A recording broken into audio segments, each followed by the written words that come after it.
Your memories my stories में मैंने एक ऐसी कहानी सिलेक्ट की है जो बड़ी रोमांचक तो है ही, लेकिन एक ऐसे शख्स के बारे में जिसके लिए मुझे सिर्फ आदर है और कुछ भी नहीं। 2002 की बात है। अनिल कुंबले के बारे में बात कर रहा हूं और आप समझ ही गए होंगे कि वो बैंडेज वाली कहानी मैं सुनाने वाला हूं। आपको वहां रहना था वो बिलीव करने के लिए। बैटिंग कर रहे थे, मॉर्विन डिलन की गेंद यहां जॉ पे लगी, उनकी बहुत दर्द में थे। पहले एक्सरे में कुछ आया नहीं, दूसरे दिन सुबह उन्होंने जाके फिजियो से कहा नहीं ये दर्द बहुत ज्यादा है। दूसरा एक्सरे लिया, देखा कि पूरा यहां पे कट हो गया है, वो जॉ हिल रहा था उनका। आप सोच रहे हैं ये ऐसी कहानियां क्यों सुना रहा हूं मैं, आपको अंदाजा लगे कि कितना दर्द हो रहा होगा उनको। बेंगलोर जाना पड़ा, उन्होंने कहा कि मैं यहां सर्जरी नहीं करना चाहूंगा, एक पिन डालनी पड़ी उनके जॉ में, तो वो बेंगलोर जाने वाले थे शाम को। लेकिन भारत के 513 बने। बाद में अनिल ने मुझे बताया कि इंडिया के बाहर खेलते हुए उनको कभी 500 तो नहीं मिले बॉलिंग करने के लिए। उनको लगा अगर मैं एक दो विकेट लूं तो शायद भारत को जीतने का चांस हो। मैं कमेंट्री बॉक्स में था और एकदम हम हैरान हो गए जब अनिल कुंबले मैदान में उतरे, एक पूरी ऐसी पट्टी बांधे हुए, क्योंकि जॉ पकड़ के रखना था उनका। जो हमारे सिख दोस्त करते ना, कभी दाढ़ी दबाने के लिए ऐसे लगा के बैठते हैं, बिल्कुल वैसे लग रहे थे अनिल कुंबले।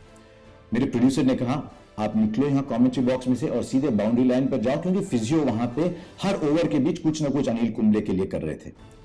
तो मैं वहां गया, लाइव इंटरव्यू मेरा चल रहा था एंड्रू लीपस के साथ। उन्होंने कहा मैंने ऐसा कभी देखा नहीं मैदान में कि जॉ हिल रहा है उनका, इसे मैंने इतनी सख्त पट्टी बांधी है ताकि वो हिले नहीं। लेकिन मैंने बस एक दरखास्त की है उनसे कि अनिल आप अपील मत करना। अगर आप अनिल कुंबले का क्रिकेट देख चुके हैं, अनिल कुंबले को अपील मत करना, ये वही बात हो गई ना कि चॉकलेट प्रेमी को कहें भैया चॉकलेट मत खाना, कोई तो कारण ढूंढ ही लेते हैं। और अनिल कुंबले बिल्कुल वहां थे, हर गेंद के ऊपर अपील कर रहे हैं। लारा को आउट किया, मेरे ख्याल से हुपर को भी आउट किया था, लेकिन अंपायर की राय हम सबसे कुछ अलग थी। 14 ओवर में उन्होंने एक विकेट लिया और जैसे वो बाउंड्री लाइन पर वापस आते, ओवरों के बीच में लीपस उनका बैंडेज फिर टाइट करते ताकि वो दर्द कम हो उनका। मैंने बहुत कुछ देखा है क्रिकेट में, लेकिन ऐसी कहानी मैंने कभी नहीं देखी। बाद में गए बेंगलोर, सर्जरी हो गई उनकी। जैसे निकल रहे थे, किसी ने उनसे कहा कि मेरी माँ उसी हॉस्पिटल में है किसी कारण के लिए। उनसे मिलने गए, हाल पूछा कि डॉक्टरों से कुछ मैं कहूं क्योंकि यहां मेरी पहचान है, और फिर गए। इसीलिए मैं कहता हूं कि यह कहानी दो हिस्सों में है, एक अनिल कुंबले द क्रिकेटर और एक अनिल कुंबले द पर्सन। लेकिन ऐसी ब्रेवरी मैंने क्रिकेट ग्राउंड पर आज तक नहीं देखी। आप गौर करें कि जॉ हिल रहा है आपका और आप 14 ओवर कर रहे हैं, क्योंकि आपके मन में यह ख्याल है कि शायद अगर मैं एक दो विकेट लूं तो इंडिया को जीतने का चांस मिले।